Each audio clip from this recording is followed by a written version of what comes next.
As the top three took the checkered flag at Yas Marina, the challenges of Max Verstappen and Oscar Piastri were forgotten, while Lando Norris celebrated his first ever World Drivers' Championship. Norris rightly took the plaudits for coming out on top after an outstanding season of competition. For Verstappen, missing out on the title was never going to be the end of the world. He has 4 of them on his mantelpiece already, and despite an incredible charge over the second half of the season, his chances of winning were always slim. For Piastri though, losing out to his teammate by 13 points must have been rough.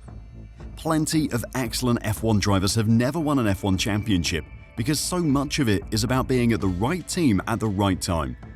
With next season bringing new technical regulations to F1, McLaren might not be the right place for Oscar anymore. Today, I'll check out what the future could hold for Piastri as he tries to establish himself as the top dog in a team that Nico Rosberg thinks doesn't want him. So don't go anywhere. For Oscar Piastri, nothing will be able to make up for missing out on the World Drivers' Championship. In recent F1 history, we've seen drivers establish dynasties of success. Sebastian Vettel, Lewis Hamilton, and then Max Verstappen have dominated the individual honours for the better part of 2 decades. There are a number of reasons for that. Big teams have had more money to spend, which has helped them stay ahead of the rest of the grid. Regulations have gotten increasingly complex, which has made it harder to find the correct formula. Those same regulations have also been more restrictive, which has limited large-scale innovation which could flip a team's fortunes. Norris could be the first world champion since Jenson Button in 2009 to win a single title before their team don't carry on to win the next driver's title.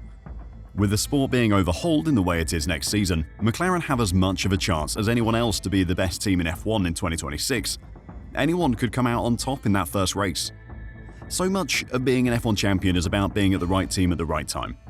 Alonso is the perfect example of this. He is a driver who unarguably has the quality to be more than a 2-time world champion, but he's always found himself at the wrong team at the wrong time. He joined Ferrari when they were doing awfully, he rejoined McLaren at the wrong time, and he rejoined Renault as they imploded. For Piastri, being at McLaren in 2025 could have been his moment to be at the right team at the right time, but you still have to take the chance you're given, and he didn't. Nothing will make up for that. But it isn't all bad news for the Aussie. While he missed out on the title, the blow would have been softened after he received an added bonus in 2025 for his efforts.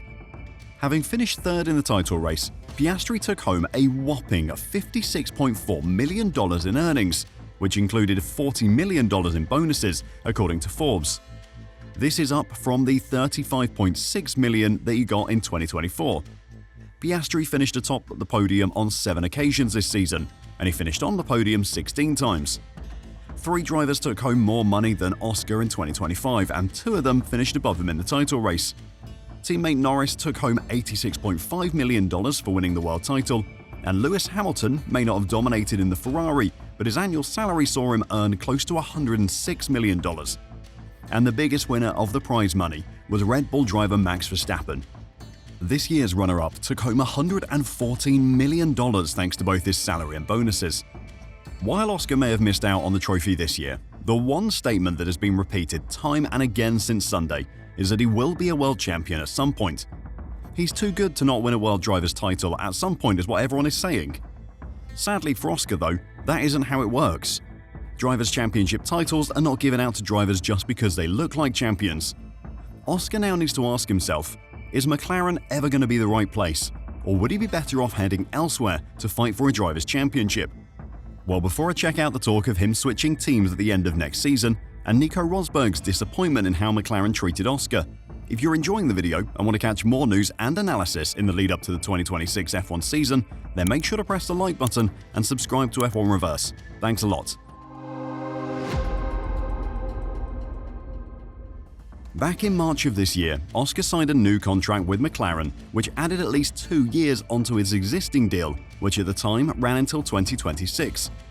At the time of that deal being signed, Zak Brown said, "We've got the best driver lineup on the grid, and in the past 2 seasons, we've seen how much of an asset to the team Oscar is both on and off the track."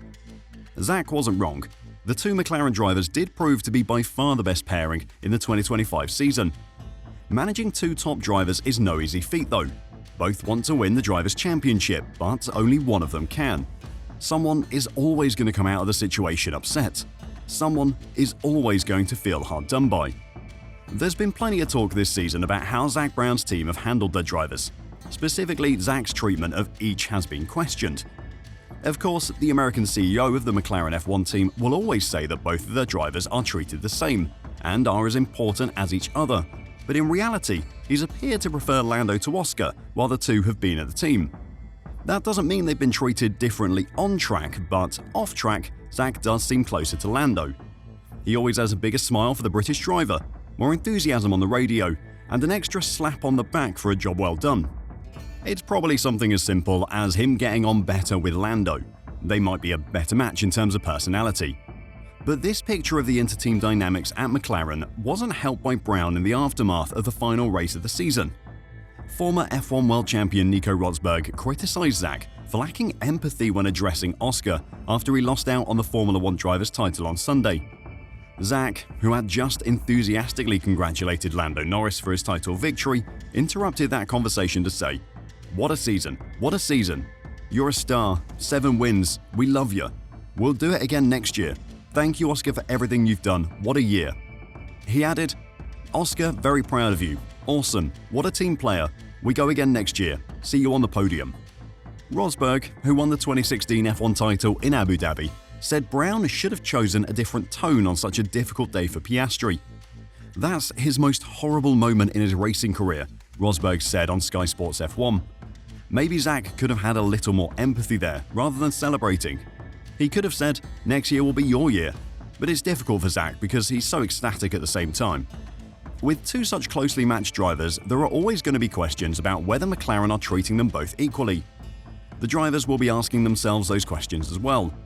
Lando probably won't be at this exact moment, he is world champion after all, but Oscar will certainly be wondering if another team might have given him a better chance at being world champion.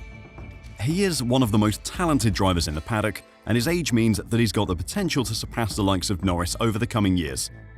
That would make him a very attractive option for Red Bull or any other leading team on the grid, with Aston Martin also linked with Piastri. Speaking in April, when first linked with Red Bull, Oscar said, "That's flattering, of course, but ultimately I don't care at all. I see my future at McLaren. That's why I recently extended my contract early beyond 2026. You never know how good a team will be. I'm confident we'll continue to be at the front. The development we've undergone is incredible." That was before this season unfolded though. While papaya rules have appeared to keep everyone mostly happy at McLaren this year, Piastri can't be happy about coming up short this season. If a top team comes along with an offer for the 2027 season and says that he will be the out-and-out #1 driver, do you really think that's an opportunity he'll pass up? Because he's never going to be an out-and-out #1 driver with McLaren, not while Lando is at the team. Why don't you let me know what you think in the comments down below, and until next time, drive safe and bye for now.